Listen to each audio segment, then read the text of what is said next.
चीते जैसी चाल, बाज जैसी नजर, शेर जैसा दिल, फौलाद जैसा जिस्म, इस्पात जैसे इरादे, तपते रेगिस्तान से बर्फीले पहाड़ तक जिनकी एक दहाड़ से कांप उठते हैं दुश्मन।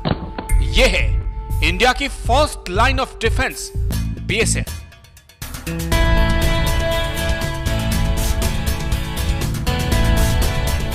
हम जाने वाले हैं इंडिया की एक्सट्रीम कंडीशंस में से एक रण के इलाके में, और 24 घंटे यानी पूरा दिन उन जवानों के साथ बिताएंगे जिन्हें तपती गर्मी भी जला नहीं सकती, भीषण बाढ़ भी डुबो नहीं सकती, और नहीं हर शाम चलने वाला तूफान ही उनका कुछ बिगाड़ पाता है। नमस्कार, आप देख रहे हैं एनएमएफ न्यूज और आपके साथ मैं हूं अनुपम प्रसून। गुजरात का रण का इलाका सफेद रेत का समंदर माना जाता है। इसे सफेद रेत की मृगमरीचिका भी कहा जाता है, जहां दूर दूर तक इंसान तो क्या जानवरों से भी आपकी मुलाकात ना हो। यहाँ की मिट्टी पर नमक की एक मोटी परत चढ़ी होती है और यहाँ का तापमान शायद एक आम इंसान को कभी सूट ना करे। लेकिन ये सरहदी इलाका है जिसकी सीमा पाकिस्तान से सटती है और वहाँ हर पल बीएसएफ के जवान पूरी मुस्तैदी के साथ हिंदुस्तान की सरहद की हिफाजत कर रहे होते हैं। आज हम आपको लिए चलेंगे उसी रण के इलाके में जिसे कहते हैं नाड़ाबेट बॉर्डर, और इसकी सुरक्षा की जिम्मेवारी है बॉर्डर सिक्योरिटी फोर्स के हाथों में। रण गुजरात का एक हिस्सा है। गुजरात की 823 किलोमीटर की सीमा पाकिस्तान से मिलती है। हमारी मंजिल है अहमदाबाद से तकरीबन 170 किलोमीटर और माउंट आबू से 300 किलोमीटर की दूरी पर गुजरात के बनासकांठा जिले का भारत पाकिस्तान बॉर्डर, नाड़ाबेट बॉर्डर।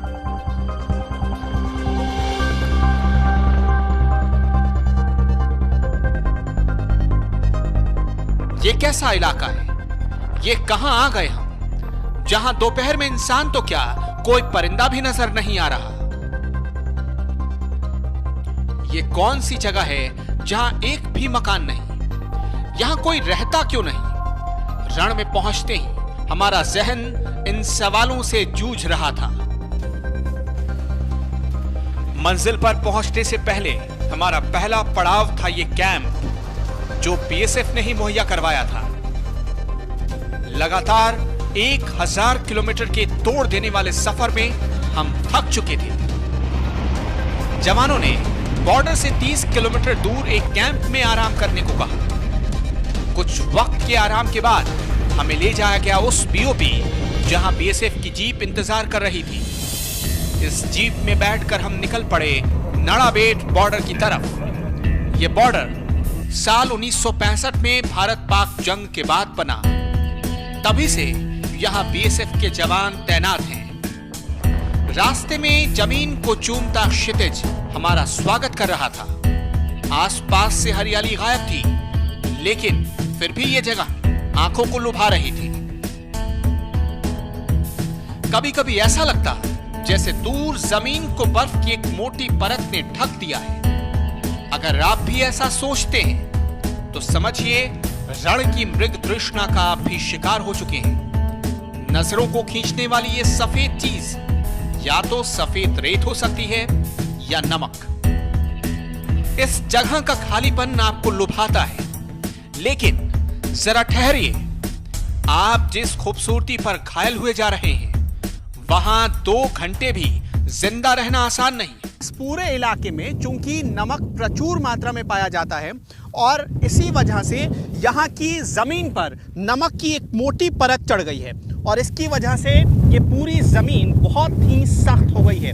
आप तस्वीर देखिए। अमूमन इस इलाके में जब आप बरसात के दिनों में चलते हैं तो आपके पैर धंस जाते हैं ज़मीन के भीतर, क्योंकि ये इलाका दलदली है।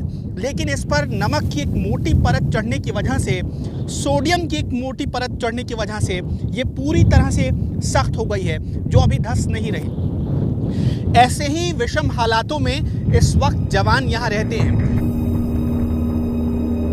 रण में कोई भी ढांचा 2 या 3 साल से ज्यादा नहीं टिक सकता। वजह है 100 किलोमीटर प्रति घंटे की रफ्तार से बहती हवा और उसमें घुला नमक। धूल और रेत के साथ मिलकर ये और भी खतरनाक हो जाते हैं, जो स्वस्थ इंसान के शरीर को बीमार बना सकते हैं। गर्मियों में तापमान पहुंच जाता है 50 डिग्री सेल्सियस के पार और ठंड में 3 डिग्री सेल्सियस तक, यानी ठंड और गर्मियों के बीच तापमान का औसत अंतर 45 डिग्री सेल्सियस का। लेकिन तापमान का यह फर्क भी जवानों के हौसले को गला नहीं सकता।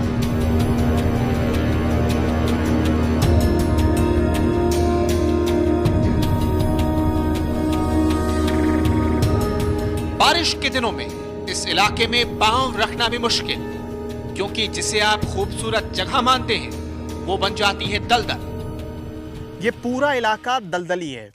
अमूमन बरसात के दिनों में यहाँ पानी इकट्ठा हो जाता है। आसपास की जगहों से आया हुआ पानी इसी इलाके में यानी रण के इलाके में भर जाता है और बरसात का पानी भी यहाँ जमा हो जाता है, जिसकी वजह से इसकी मिट्टी पर चलना काफ़ी मुश्किल होता है। लेकिन इसके साथ साथ आपको एक और खूबी बताना चाहेंगे इस जगह की। यहाँ की मिट्टी वैसे नमक की वजह से और सोडियम की मौजूदगी की वजह से ऊपर से तो कड़ी हो जाती है यानी सख्त हो जाती है, लेकिन अंदर दलदल बरकरार रहता है।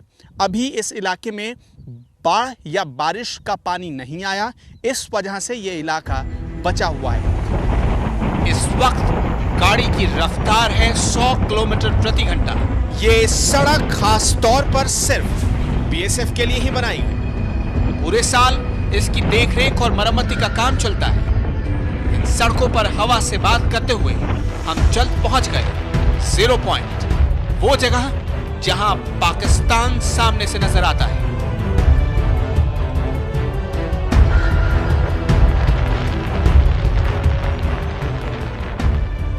ये जगह इंडिया के लिए काफी मायने रखती है और गुजरात सरकार के लिए भी। यहां बीएसएफ का एक बीओपी है।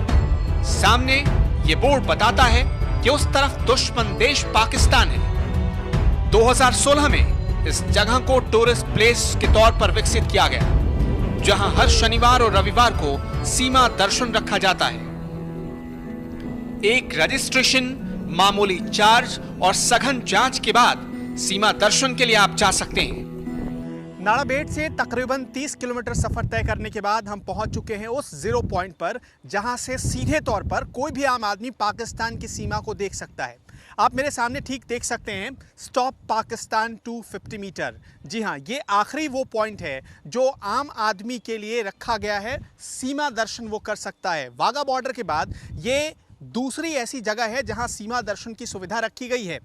हर हफ्ते शनिवार और रविवार को यहाँ सीमा दर्शन का कार्यक्रम होता है और तमाम जो लोग हैं, चाहे वो गुजरात के हों चाहे वो बाकी प्रदेशों के लोग हों, वो यहाँ आते हैं ताकि वो करीब से देख सकें पाकिस्तान की सीमा कैसी दिखती है, हिंदुस्तान की सरहद की रखवाली कैसे की जाती है।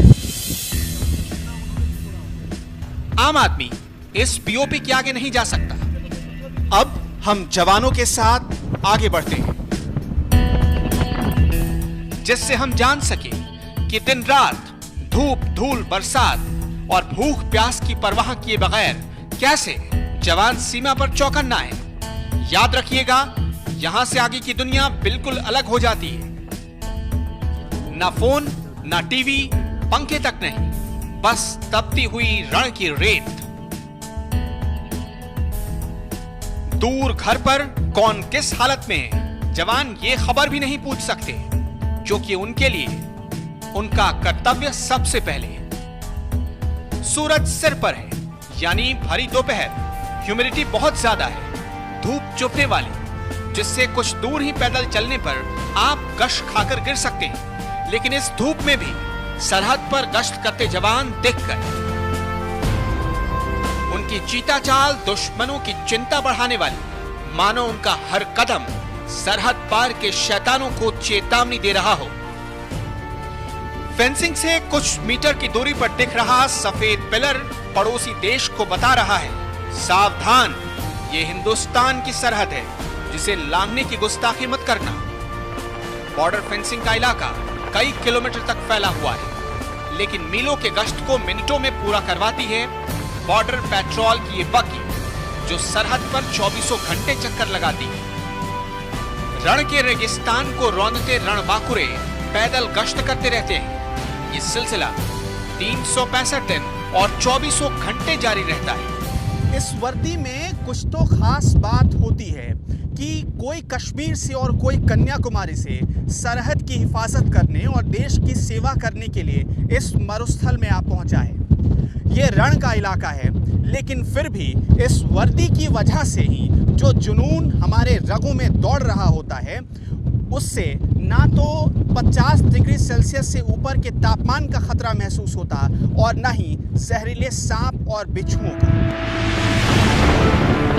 सरहद की निगहबानी बंकर और वॉच टावर से भी की जाती है, यानी वहां से जहां दुश्मन की नजर भी ना पहुंच सके। आप मेरे सामने देख सकते हैं फेंसिंग का इलाका, और इस फेंसिंग के इलाके के भीतर यानी हिंदुस्तान की जो सरजमी है, वहां पर हमारे जवान 24 घंटे मुस्तैद रहते हैं। सामने जो एक सफेद रंग का पिलर नजर आ रहा होगा, दरअसल वहां तक भारत की सीमा लगती है, जो कि फेंसिंग के इलाके से कुछ दूरी पर है।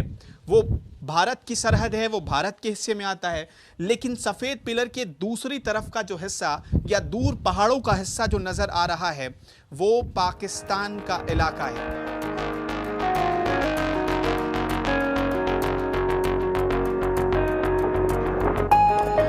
बीएसएफ के शूरवीरों ने अभी तक 1094 वीरता पुरस्कार हासिल किए, जिनमें 1 महावीर चक्र, 11 वीर चक्र, 12 शौर्य चक्र और 4 कीर्ति चक्र शामिल हैं। आज शनिवार है, यानी सीमा दर्शन का दिन। सेना के शौर्य का साक्षी बनने देश के कोने कोने से लोग यहां आए हैं, जो जवानों का हौसला भी बढ़ाएंगे। इस दिन बीएसएफ की विशेष परेड होती है, बिल्कुल वाघा बॉर्डर की तरह।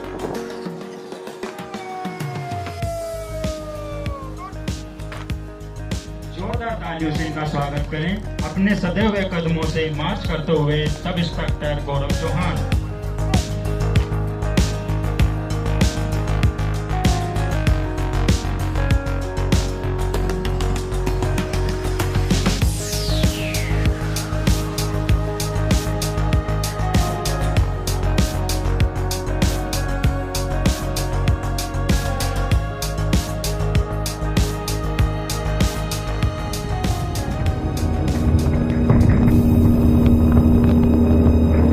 जवानों के शौर्य का साक्षात दर्शन करने के बाद अब सूरज ढलने वाला है। सीमा पर सूरज को ढलता देखना भी एक रोमांच की तरह होता है। शाम होते ही चुनौतियां और बढ़ जाती हैं। गर्म हवा तूफान की तरह बहने लगती है, जिसके सामने खड़े रहना भी आसान नहीं। कदम कदम पर जहरीले सांप और बिच्छू भी मौत का फन फैलाए रहते हैं। हवाओं में सोडियम का लेवल बढ़ जाता है, जो जॉइंट पेन, सुस्ती और डिहाइड्रेशन को बढ़ा सकता है। शाम होते ही बॉर्डर पेट्रोल की बग्गी तैयार है जवानों को उनके ओपी तक छोड़ने के लिए, और कुछ जवान पैदल ही गश्त पर निकल पड़े हैं।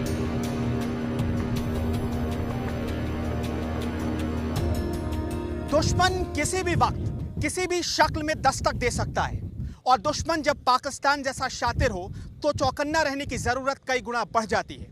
आधी रात और आधी रात का गुप्त अंधेरा, जब हम अपने मकान में चैन से सो रहे होते हैं, हमारे जवान हमारी सीमा की हिफाजत कर रहे होते हैं। देश की सीमा पर सरकार ने बिजली पहुंचा दी है। रात में रण भले ही अंधेरे में डूब जाए, लेकिन फेंसिंग के चप्पे चप्पे पर रोशनी का पूरा इंतजाम। पड़ोसी की हर नापाक चाल और घुसपैठियों की हर साजिश भी जवानों के आंखों को चकमा नहीं दे सकती। इसमें उनकी और मदद करते हैं बाइनोक्यूलर और मोनोक्यूलर जैसे नाइट विजन डिवाइस, जिसकी मदद से अंधेरे में भी छिपे दुश्मन को पहचाना जा सकता है। पूरा रण इस वक्त अंधेरे में डूबा हुआ है, लेकिन हमारे जवानों की आंखें खुली हुई हैं ताकि हमारी देश की सरहद की सुरक्षा की जा सके। मतलब सांसों से लेकर धमनियों तक में देश प्रेम का खून दौड़ रहा होता है। यही खूबियां बीएसएफ को बनाती है दुनिया की number 1 border line defence police. इसलिए कहा गया, परिंदों को मंजिल मिलेगी यकीनन, ये फैले हुए उनके पर बोलते हैं। वो लोग रहते हैं खामोश अक्सर, जमाने में जिनके हुनर बोलते हैं। 24 घंटे में ही इन जवानों से एक गहरा रिश्ता जुड़ाया था। जहां जिंदगी आसान नहीं, वहां करोड़ों जिंदगियों के लिए जिंदगी दांव पर लगा रहे बीएसएफ के जवान। इन शूरवीरों की वीर गाथा क्षितिज पर यूं ही अमिट रहे, इस भरोसे के साथ बारी थी विदा लेने की। लेकिन जाते जाते ये वादा भी कि जवानों की जाबाजी का किस्सा आगे यूं ही गाते रहेंगे। जय हिंद।